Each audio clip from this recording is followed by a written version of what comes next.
Le thème qui enverrait, qui marchera pour nous, c'est écrit tiré dans le livre d'Ésaïe chapitre 6, versets 1 à 8. Ésaïe 6, versets 1 à 8. L'année de la mort du roi Osias, je vis le Seigneur assis sur un trône très élevé, et les pans de sa robe remplissaient le temple. Des séraphins se tenaient au-dessus de lui. Il avait chacun 6 ailes. Dedans, il se couvrait la face. Dedans, il se couvrait les pieds. Dedans, il se servait pour voler. Ils criaient l'un à l'autre et disaient, Saint, Saint, Saint est l'Éternel des armées. Toute la terre est pleine de sa gloire. Les portes furent ébranlées dans leur fondement par la voix qui retentissait, et la maison se remplit de fumée. Alors j'ai dit, malheur à moi, je suis perdu car je suis un homme dont les lèvres sont impures. J'habite au milieu d'un peuple dont les lèvres sont impures. Et mes yeux ont vu le roi, l'Éternel des armées. Mais l'un des séraphins vola vers moi, tenant à la main une pierre ardente qu'il avait prise sur l'autel avec des pincettes. Il en toucha ma bouche et dit, ceci a touché tes lèvres. Ton iniquité est enlevée et ton péché est expié. J'entendis la voix du Seigneur disant, qui enverrai-je et qui marchera pour nous? Je répondis, me voici, envoie-moi. Dans ce passage, dans Ésaïe chapitre 6, versets 1 à 8, je vais résumer.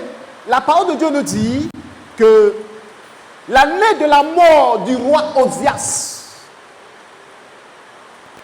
je vis le Seigneur assis sur un trône très élevé, et les pans de sa robe remplissaient le temple. La Bible déclare que l'année de la mort du roi Osias, et c'est dans cette même année que le Seigneur s'est révélé à Ésaïe. Je vous explique. Ésaïe a commencé son ministère. Premier chapitre d'Ésaïe, deuxième chapitre d'Ésaïe, troisième, quatrième, cinquième. Il n'avait pas eu une grande gloire. C'est-à-dire qu'il exerce son ministère, il prêche, il prophétise, il dit des choses, Dieu lui parle, il entend des paroles, il entend des paroles de connaissance. Le Seigneur se révèle en lui en songe par des anges. Mais l'année où le roi Osias est mort, l'année où le roi Osias est décédé, c'est la même année que le Seigneur s'est révélé à lui. Pourquoi Dieu s'est révélé à Ésaïe l'année de la mort du roi Osias? Pour dire que Osias était un obstacle, un blocage à la vision, à la gloire de Dieu. Un blocage dans la vie du ministère d'Ésaïe. Amen. Bien-aimé en Christ, quel est l'Osias de ta vie? Parce que quand il y a un Osias de ta vie, Dieu ne se révèle pas à toi. Tant que ton Osias n'est pas mort, tu ne verras pas la gloire de Dieu. Tant que l'Osias de ta vie n'est pas mort, tu ne verras pas le Seigneur assis sur le trône. Tes visions seront limitées, tes visions seront floues. Tu ne verras même pas des visions claires, distinctes. Mais tu verras des choses à peu près. Amen. Quel est l'Osias de ta vie? L'Osias de ta vie peut être les soucis de ta vie, les problèmes, les persécutions, la situation que tu vis, la pauvreté, l'échec, la maladie, la sorcellerie, les blocages, les méchants, tes ennemis.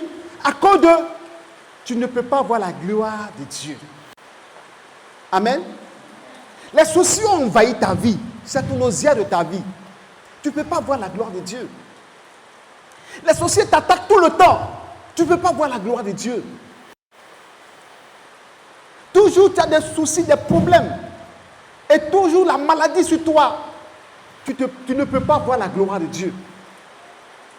Mais quand Osias était mort, un roi, il était mort, c'est la même année que Dieu s'est révélé à Ésaïe.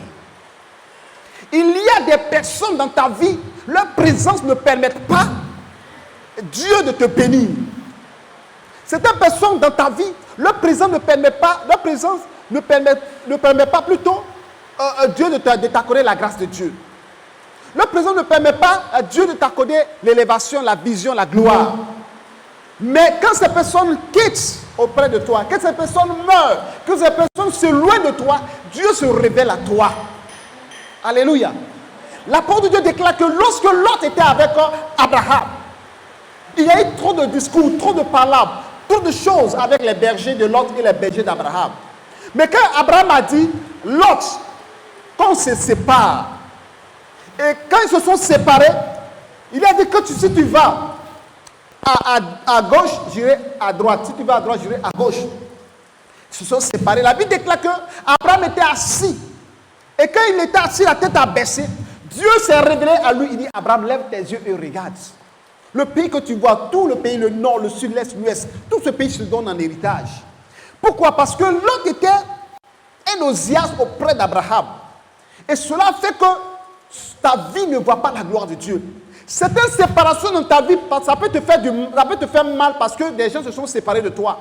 Mais le Seigneur veut utiliser cela aussi pour te montrer sa gloire. Alléluia. Il y a des personnes avec qui tu ne veux pas te séparer. Parce qu'il y a tellement de choses qui vous lient. Mais il va y avoir des situations qui vont faire que vous allez vous séparer. Mais cette séparation va t'amener dans la gloire. Est-ce qu'on se comprend? Donc, certainement, Osias c'était quelqu'un qui avait de l'influence sur Esaïe. Donc, quand Osias est mort, ça a été la marque de la révélation, de la vision glorieuse qu'Esaïe n'a jamais vue sur sa vie. La Bible déclare que le Seigneur s'est présenté, s'est révélé pas comme un ange. Il n'a pas envoyé un ange pour se révéler à lui. Mais lui-même, il a montré sa grandeur, sa gloire, sa totalité. C'est-à-dire, si tu as vu Dieu, pour voir que tu as vu Dieu dans toute sa totalité, quand tu le vois assis sur le trône. Alléluia. La plupart de ceux qui ont fait des visions, qui sont partis jusqu'à devant le trône de Dieu, c'est ceux-là même qui ont rencontré Dieu véritablement.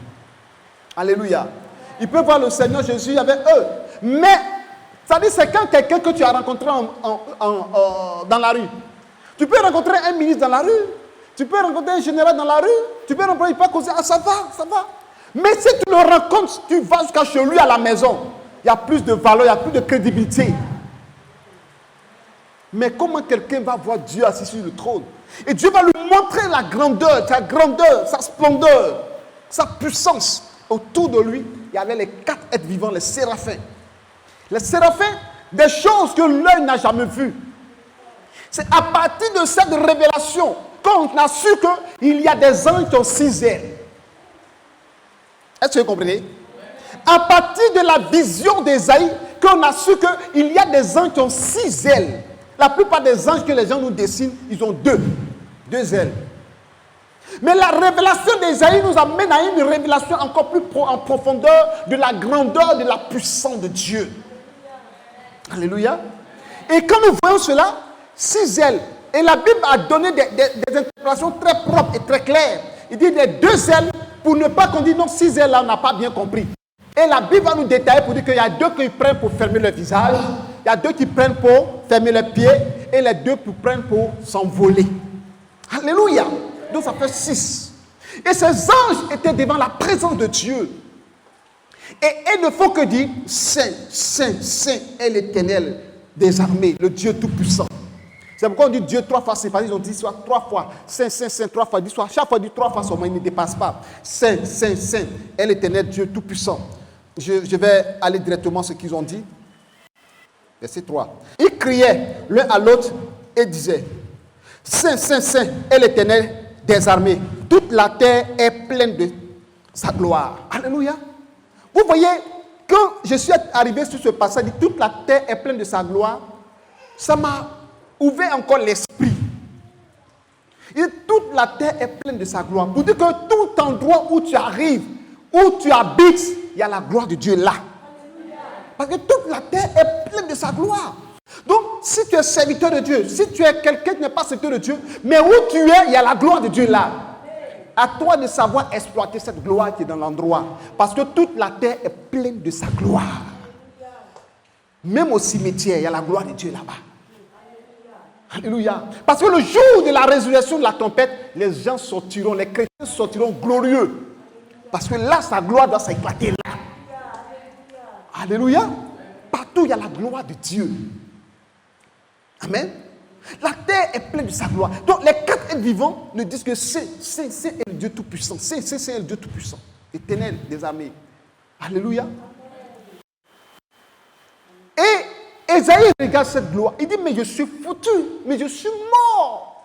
Des choses que je ne dois pas voir. Parce que Ésaïe savait bien qu'il est écrit par Moïse. Dieu a dit que personne ne peut voir la face de Dieu et vivre. Et Dieu même s'est présenté à Moïse par le dos. Il a caché Moïse et il l'a mis dans un creux, dans un rocher, le creux d'un rocher. Il l'a fermé par sa main. Et quand il a passé, c'est là Moïse a vu Dieu par le dos parce qu'il voulait voir la gloire de Dieu. Il a dit, Seigneur, fais-moi voir ta gloire. Le prophète Moïse n'a pas vu la face de Dieu, mais il le voyait dans les buissons ardents, dans la gloire de lumière, mais il n'a pas vu sa face. Mais quand Esaïe a vu, il s'est rappelé qu'on ne peut pas voir ce Dieu et vivre. Il dit, oh, je suis foutu. Aujourd'hui, c'est le jour de ma mort, car j'ai vu l'Éternel, le Dieu Tout-Puissant, l'Éternel des armées. Alléluia. Mais le Seigneur avait une mission pour lui. Oh my God, Jesus. Le Seigneur avait une mission pour Esaïe. C'est pour cela qu'il n'est pas mort. Tu n'es pas mort parce que tu as une mission pour Dieu sur cette terre. Tu as eu des accidents où beaucoup de personnes sont mortes. Mais toi, tu n'es pas mort parce qu'il y a un programme de Dieu sur toi.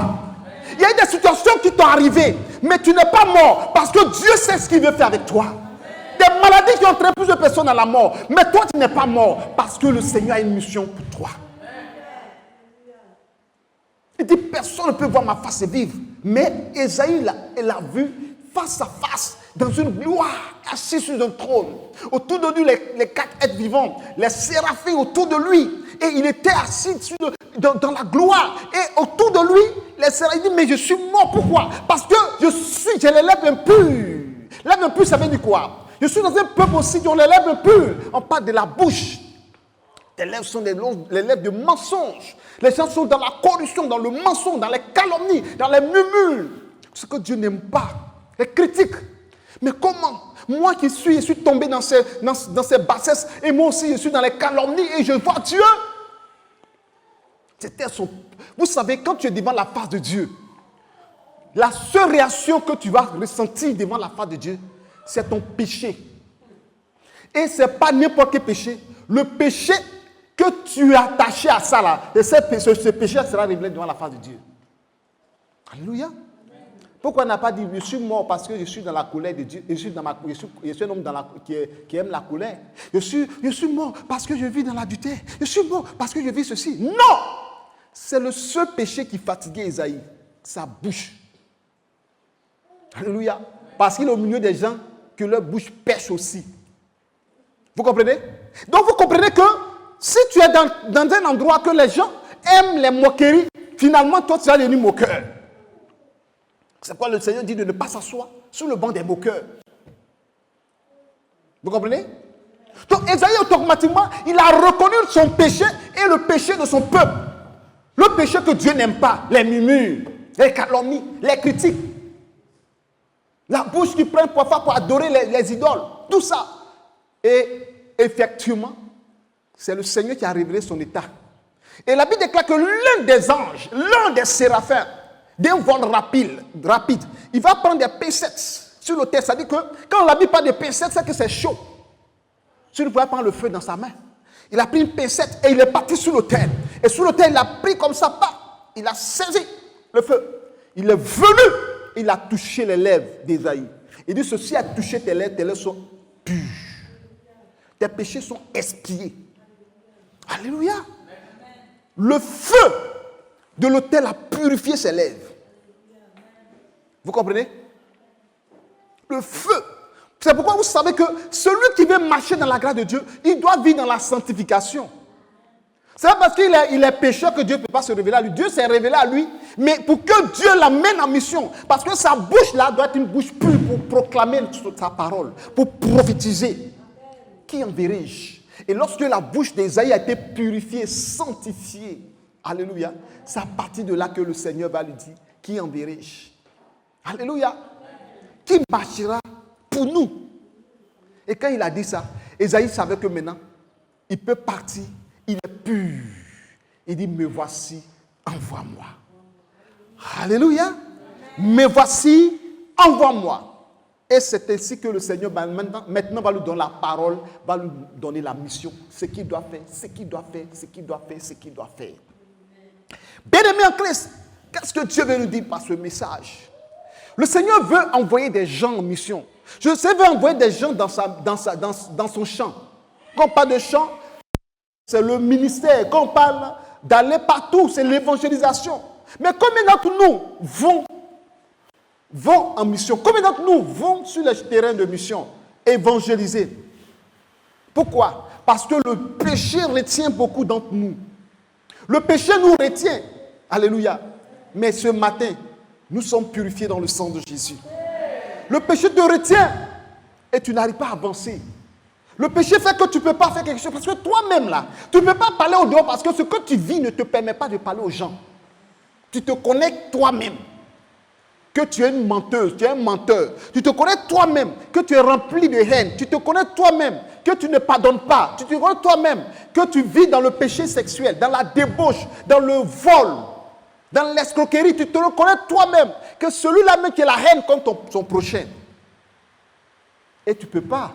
Pas que quelqu'un va te dire de partir, mais toi-même tu sais qu'il y a quelque chose dans toi qui te retient. Dieu ne peut pas t'envoyer. Alléluia. Ésaïe était libre parce que l'ange l'a purifié, a purifié ses lèvres. Ésaïe était libre parce qu'il peut parler de la part du Seigneur.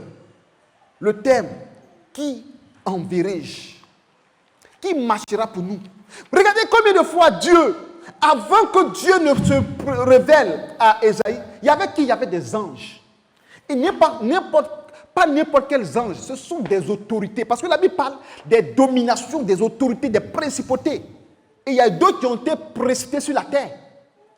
Et ceux qui sont restés, qui sont dans les cieux, sont restés. Mais pourquoi Dieu n'a pas envoyé les séraphins pour aller dans cette mission? Pourquoi Dieu n'a pas envoyé les chérubins pour cette mission? Pour aller annoncer la parole aux humains, pour aller prophétiser comme Ésaïe prophétisait, pour aller faire l'œuvre du Seigneur, se mettre derrière le pupitre, l'autel pour prêcher la parole, pour aller de cour en cour pour annoncer l'évangile. Les uns pourront-ils pas faire ces choses? Les uns pourront le faire, mais ce n'est pas leur mission. Alléluia. Ce n'est pas leur mission.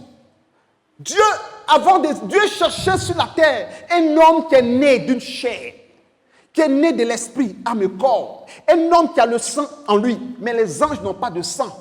Il a besoin d'un homme de la chair, un homme de la terre, un homme qui est né d'une femme. Les anges ne sont pas nés d'une femme. Et Dieu cherchait sur la terre.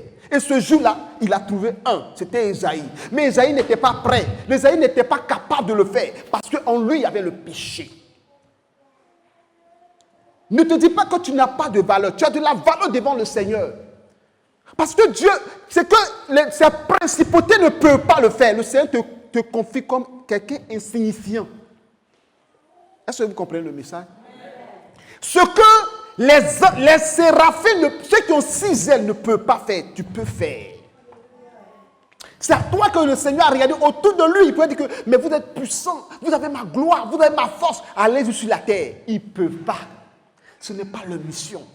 Leur mission, c'est de rester devant la face de Dieu 24 heures sur 24 heures, jour et nuit, pour l'éternité, pour adorer Dieu. Toi, est-ce que Dieu peut t'envoyer en mission? Toi, tu peux te lever pour faire la volonté de Dieu? Si Dieu dit qui enverrai-je? Qui enverrai-je? C'est que toi, cette parole, ce n'est pas Ésaïe seul, mais toi aussi, Dieu s'adresse à toi. Est-ce que je peux t'envoyer? Et cette parole, Jésus est venu sur la terre, il a dit la même chose. Lui, il a donné un commandement. Jésus n'a pas posé de questions, mais lui, il a donné un commandement. Allez, faire de toutes les nations des disciples. Baptisez-les au nom du Père, du Fils et du Saint-Esprit. Voici les miracles, ceux qui accompagnent ceux qui auront cru. En mon nom, ils chasseront des démons, ils parleront de nouvelles langues. Ils guériront les malades. S'ils boivent quelques brevets mortels, ils ne leur feront aucun mal. Voici, je serai avec vous jusqu'à la fin du monde. Jésus lui a donné des ordres automatiquement. Pourquoi donner des ordres? Parce que ceux-là qui étaient avec lui ont été déjà formés. Ils sont déjà prêts à aller dans le monde entier, aller annoncer l'évangile. Jésus revient bientôt. Est-ce qu'il peut trouver parmi nous des gens qui disent, allez-y. Sur le trône, il demande, qui enverrai-je? En ce moment, Jésus n'est pas encore sur la terre. Maintenant, il ne dit pas, qui enverrai-je? Il dit, allez-y. Parce qu'il a accompli la mission sur la terre et nous avons l'autorité de partir. On peut partir parce qu'il est mort, il est ressuscité et son sang nous a purifiés de tout péché. Ce n'est plus le feu de l'autel qui nous purifie, mais le sang de Jésus nous a purifiés. Alors, puisque le sang nous a purifiés, nous devons partir. Partir, allez-y. Souvent on dit, allez partout, publier la victoire de Jésus. Allez partout, publier. Annonçons que Jésus-Christ a vaincu les démons. Annonçons que Jésus-Christ a vaincu. Allez partout publier la victoire de Jésus. Allez partout publier la victoire de Jésus. Allez partout publier la victoire. Annonçons que Jésus-Christ a vaincu les démons. Alléluia. Vous savez, le Seigneur, parfois il pose des questions. Mais quand il pose ces questions, c'est à nous de répondre et d'agir. Il a posé 4 questions dans le livre d'Ésaïe chapitre 66, verset 8. Il a posé 4 questions. Et lui-même, il a répondu pour montrer qu'il est capable de tout. Ésaïe 66, verset 8. Qui a jamais entendu pareille chose? Première question. Deuxième question. Qui a jamais vu rien de semblable? Deuxième question. Un pays peut-il naître en un jour? Troisième question. Une nation est-elle enfantée d'un seul coup? Quatrième question. Là-bas, il a dit, qui enverrai-je? Qui marchera pour nous? Mais ici, il pose 4 questions. Et il répond, à peine en travail si on a enfanté ses fils. Il dit que voici, est-ce qu'une nation peut naître en un seul jour? Un pays peut naître en un coup. Mais à peine si on travaille, si on enfanté des fils. Ici, qu'est-ce que la parole nous dit? La parole nous dit que lorsque nous nous mettons au travail pour Dieu, il nous donne des fruits du travail. Alléluia. Si tu es appelé à servir Dieu et que tu vas évangéliser, il va te donner les armes de l'évangélisation. Chacun de nous doit partir parce que Israël est né en un seul jour. Si j'ai bonne mémoire, je crois que c'est en 1948 qu'Israël est né. La nation est née en un seul jour. En un seul jour, il s'agit de l'Israël que le Seigneur parlait ici. Est-ce qu'une nation peut être née en un seul jour? C'est-à-dire, il y avait un juif qui a proclamé, après une réunion à gauche, à droite, quand les juifs sont rentrés sur la terre, c'était la Palestine, ce n'était pas un pays qu'on appelle Israël. Mais Ben Gurion, il a proclamé à une conférence de presse qu'aujourd'hui l'État d'Israël est né. Et la prophétie d'Ésaïe 66 s'est accomplie. À partir de ce jour, le même jour, on appelle un pays. Un pays est né. Vous avez une fois vu ça? Un pays né en un seul jour. On est un pays et à partir de là, on a dit la terre d'Israël. Le pays d'Israël, donc drapeau, on fait tout. Le drapeau, tout est sorti. Le gouvernement est là, tout est mis en place. C'est Dieu qui fait ça. Dieu peut changer ta vie en un seul jour. Dieu peut changer ta condition en un seul jour. Cela va surprendre les gens de voir que ta vie a changé. Alléluia. C'est pourquoi il guérit. On appelle le miracle. C'est pourquoi il ressuscite des morts. Lazare est pourri 4 jours. Mais il a ramené Lazare à la vie. Un homme peut revivre après 4 jours dans le tombeau. Oui, avec Jésus, tout est possible. Amen. C'est ce que je tiens à vous dire, bien-aimés en Christ. Dieu veut nous envoyer en mission. Dieu veut que chacun de nous sache qu'il est le Dieu des cas impossibles. S'il fait naître un pays en un seul jour, une nation en un seul jour, c'est le Dieu tout-puissant. J'aimerais qu'on prenne un passage dans le livre de Jérémie. Jérémie 27, chapitre 27, verset 5. C'est moi qui ai fait la terre, les hommes et les animaux qui sont sur la terre, par ma grande puissance et par mon bras étendu. Et je donne la terre à qui cela me plaît. Amen. Il dit la terre là, c'est lui qui a créé. Les hommes là, c'est lui qui les a créés. Les animaux, c'est lui qui les a créés. Les plantes et tout ce qu'on voit, c'est lui qui les a créés. Donc lui, il donne la terre à qui? Alléluia. Cela lui plaît. C'est-à-dire, il donne à qui ça lui plaît. Il dit, je te donne la terre. C'est-à-dire, nous sommes sur cette terre, nous devons comprendre que Dieu peut nous donner ce que nous on veut. Si cela plaît à Dieu, personne ne peut s'opposer. Parce que le ciel et la terre ont été créés par lui, l'homme, les animaux. C'est pourquoi dans Jérémie chapitre 10, qui n'ont pas fait les cieux et la terre, disparaîtront de la terre et de dessous des cieux.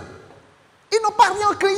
Mais il dit, c'est moi qui ai créé la terre. C'est moi qui ai créé les hommes. C'est moi qui ai créé tout ce qui est sur la terre. Je peux donner à qui je veux. Personne ne peut s'opposer parce que je suis l'unique créateur. Et j'ai le pouvoir sur toutes choses. Et Jésus même a dit, tout pouvoir m'a été donné dans le ciel. Et sur la terre, j'ai le pouvoir. Amen. Dieu a le pouvoir pour tout. C'est malheureux des personnes, pour des personnes qui ont confié leur vie aux fétiches, qui ont confié leur vie à l'idolâtrie, aux esprits, à la magie, à la franc-maçonnerie, à la sorcellerie, alors que ce Dieu-là ne peut pas créer le ciel et la terre. Et Dieu a la capacité, a le pouvoir, a la puissance d'anéantir Satan en un clin d'œil. La preuve, après l'enlèvement, les millénaires sur la terre, c'est un seul ange qui va quitter au ciel et il va enchaîner Satan et il va ouvrir la porte de l'abîme, le puits de l'abîme, et il va jeter Satan dedans et avec la clé il va fermer Satan pour 1000 ans. Un seul ange, ce n'est pas Dieu lui-même. Alléluia. Pourquoi les gens mettent leur confiance aux fétiches? Pourquoi ils mettent leur confiance au gris-gris? La magie. Dieu peut tout faire. Malheureusement, il y a des serviteurs de Dieu qui ont vendu leur âme à Satan en se corrompant pour pouvoir prendre le pouvoir occulte magique, au pouvoir démoniaque, pour pouvoir servir Dieu. Ils ont souillé leur âme, ils ont corrompu leur âme, ils ont vendu leur âme à Satan. Alors que la parole de Dieu déclare que c'est moi qui ai créé la terre, c'est moi qui ai créé les hommes, c'est moi qui ai créé les animaux. La terre m'appartient, tout ce qui est sur la terre. Et je peux donner la terre à celui qui me plaît. C'est moi, ça me plaît, je te donne. Alléluia. Au lieu d'aller faire des rituels pour pouvoir avoir quelque chose, je ne fais que tourner mes regards vers le ciel. Et lever la main vers lui. Parce qu'il est le maître du créateur du ciel et la terre. Dieu est tout puissant. La Bible déclare dans les épîtres de Colossiens, il a dit que tout ce qui fut créé par lui et pour lui. Trône, souveraineté, choses visibles et invisibles. Tout a été créé par lui. Ce que tes yeux voient, c'est Dieu qui a créé. Ce que tes yeux ne voient pas, c'est Dieu qui a créé. Quand on parle de choses visibles et invisibles, visibles, ce sont les hommes, les animaux, la terre, tout ce que la chair voit. Mais les choses invisibles, est-ce que tes yeux voient les anges? C'est lui qui a créé. Est-ce que tes yeux voient le vent? C'est lui qui a créé. Tout ce que tes yeux ne peuvent pas voir, c'est Dieu qui a créé. Il est le Dieu tout-puissant, créateur du ciel et la terre. Pourquoi les gens ont corrompu c'est-à-dire qu'ils ont vendu leur âme à Satan? Alors que tout dit, la terre m'appartient et je donne à celui qui me plaît. Le Saint-Esprit a révélé la même parole. Il dit, donne des dons à qui il veut. Donc, si quelqu'un a un don de guérison, à quoi bon de te plaindre? C'est le Saint-Esprit qui lui a donné. Si quelqu'un a un don de miracle, à quoi bon de te plaindre? C'est ce que Dieu lui a donné.